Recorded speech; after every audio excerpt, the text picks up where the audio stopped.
Putin's massive show of power over the Black Sea. Long-range bombers patrol new Russia-Ukraine battlefield.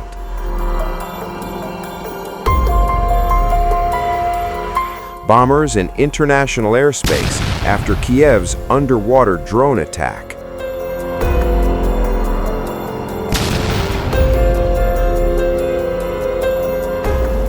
Russia is sending a clear message over the Black Sea, a show of strength, power, and reach.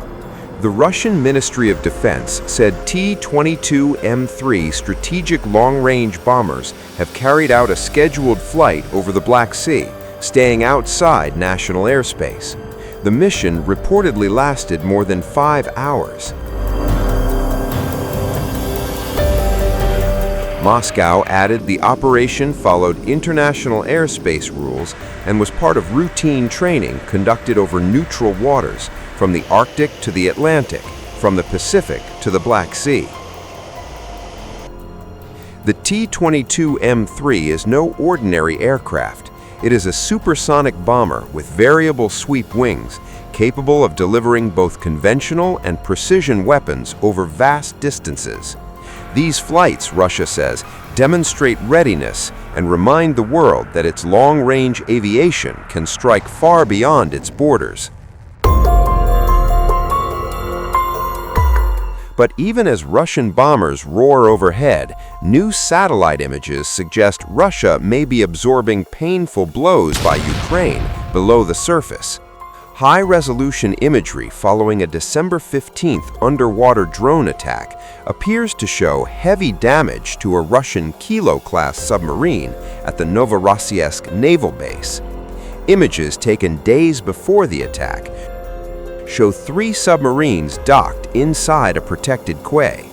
After the strike, only one remains inside, sitting lower in the water near a visibly damaged area.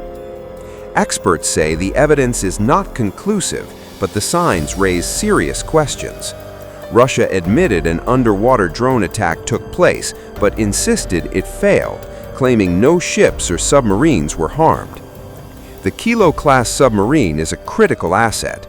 Known as a black hole for its ability to evade sonar, it is used to launch Kaliber cruise missiles that have repeatedly struck Ukrainian cities. Each submarine costs hundreds of millions of dollars, and sanctions may make replacing one even more expensive.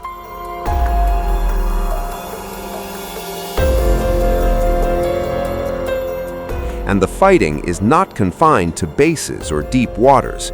Last week, Russian drones and missiles struck 2 Ukrainian ports, damaging 3 Turkish-owned civilian vessels, including a ship carrying food supplies.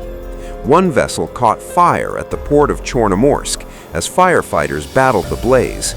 Ukraine says the attack targeted civilian logistics and commercial shipping, threatening navigation safety in the Black Sea. The strikes came just days after Moscow warned it could cut Ukraine off from the sea, and only hours after Turkish President Recep Tayyip Erdogan met Russian President Vladimir Putin and urged a limited ceasefire covering ports and energy infrastructure. Ukraine's leadership responded, saying the attacks prove Russia is not serious about diplomacy, choosing destruction instead. So, while Russian bombers dominate the skies, the Black Sea is becoming a battlefield of drones, submarines, ports, and pressure, where the war shows no sign of slowing down.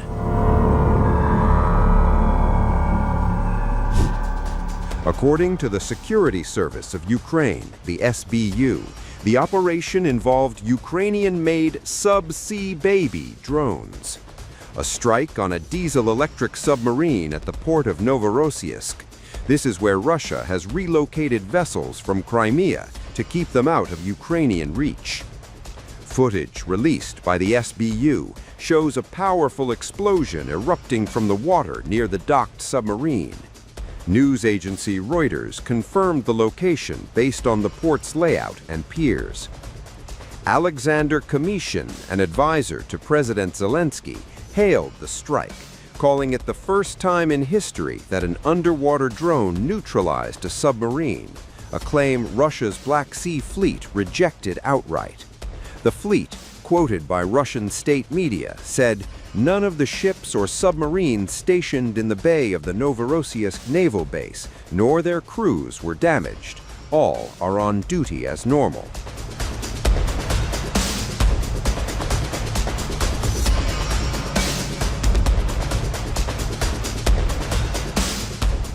The targeted submarine reportedly carries at least 4 Caliber cruise missiles. These are the missiles which are capable and responsible for striking Ukrainian power grids and military positions.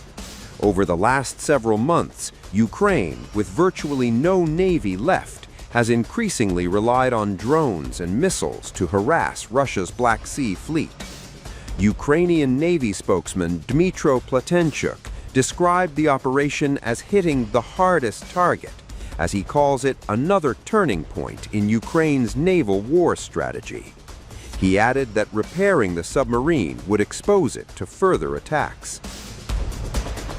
Before Russia's denial, Platenchuk said the fleet had lost one of its 4 submarines in Novorossiysk, 3 of which are capable of carrying Caliber missiles, highlighting the strategic importance of the operation. This would be the second such attack on a Russian submarine, if confirmed. The first occurred in September 2023, when a missile and uncrewed surface vessel struck the Rostov-on-Don in Sevastopol. Details on the Sub-Sea Baby UUV remain scarce. However, Ukraine's development of unmanned surface and underwater vessels is well documented. In September 2023, Kyiv unveiled the Marikai, a kamikaze underwater drone. Later, in February 2025, it introduced another unmanned vessel, the Toloka, further expanding its fleet of sea drones. From early in the conflict, Ukrainian sea drones have repeatedly damaged or sunk Russian vessels, forcing the fleet to withdraw from Crimea and the Black Sea, keeping Moscow on the defensive. The Sea Baby unmanned surface vessels and the Mogara-class drones have wreaked havoc on Russian ships. Cost-effective and unmanned, these vessels allow Kyiv to strike without risking human crews. In the last 3 years, Ukraine has launched several naval firsts, including downing a Su-30 fighter jet and an Mi-8 helicopter using missiles fired from unmanned surface vessels. FPV drones launched from sea have also entered the battlefield.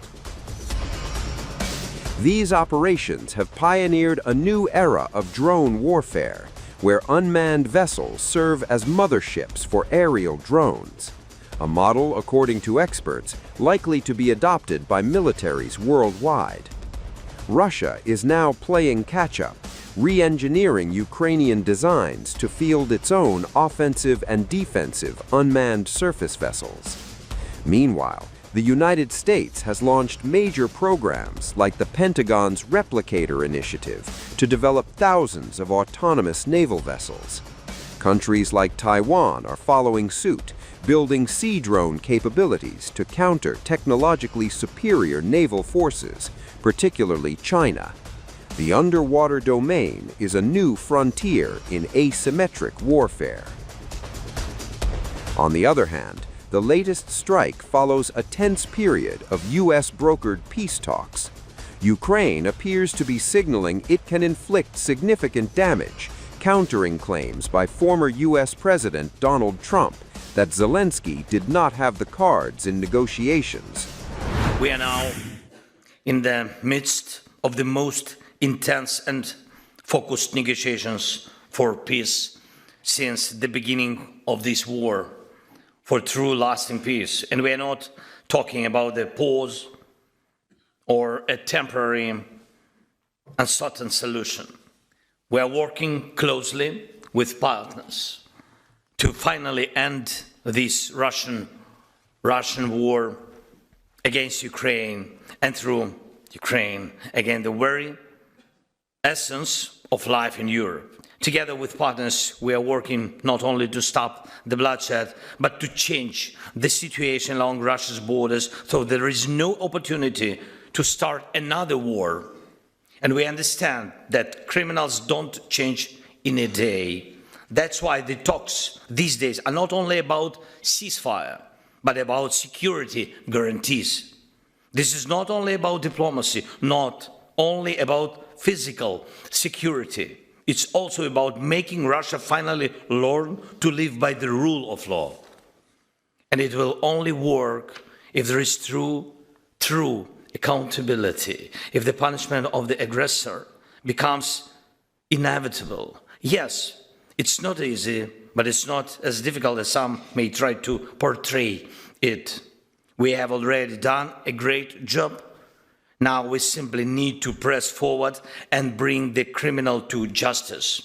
This Sunday and Monday in Berlin, we held really intensive talks with President Trump's team and with Steve Witkoff, Jared Kushner, others, members of the team, and we're working in a great detail on documents that could stop the war and guarantee security. This is very important. And every single detail matters. Why? Because not a single detail must become a reward for Russia's aggression. If the aggressor receives a reward, he starts to believe that war pays off. And that is why justice must be central to ending this war. From drones to missiles, Ukraine is expanding its naval and coastal operations, targeting Russian military, oil, and gas assets, even as Moscow publicly dismisses claims of any submarine damage.